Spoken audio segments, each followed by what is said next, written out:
साथीहरू राष्ट्रिय स्वतन्त्र पार्टीका वरिष्ठ नेता बालेन शाह यति बेला मधेस पुगेका छन्। साथीहरू मधेसमा पनि उनका हुत्तिकै क्रेज देखिएको छ। साथीहरू उनले मधेस पुगी आफ्ना नेता तथा कार्यकर्तालाई भेट गरी भोलिको आमसभामा सबैलाई आउन आग्रह समेत गर्नु भएको छ। साथीहरू मधेसमा पनि बालेनको यति धेरै क्रेज देख्नुमा तपाईले कसरी हेर्नु भएको छ? साथीहरू आफ्नो राय कमेन्ट बक्समा लेख्न भने नबिर्सिनुहोला। साथै हामीलाई टिकटक र युट्युब फेसबुकमा समेत फलो गर्न नबिर्सिनु होला।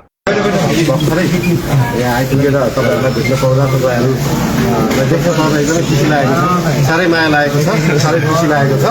र अब हामी पनि अहिले भर्खरै आइपुग्यौँ। भोलिको कार्यक्रमको लागि थोरै प्लानिङहरू पनि गर्नुपर्नेछ। भोलिको कार्यक्रमको व्यवस्थापनको विषयमा बुझ्नुपर्नेछ।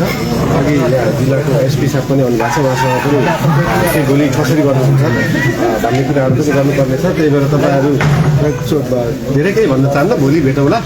आजको लागि नआत्तिकन शान्त भएर बसिदिनु। भोलि कार्यक्रम स्थलमै सबैजना आउनु होला है।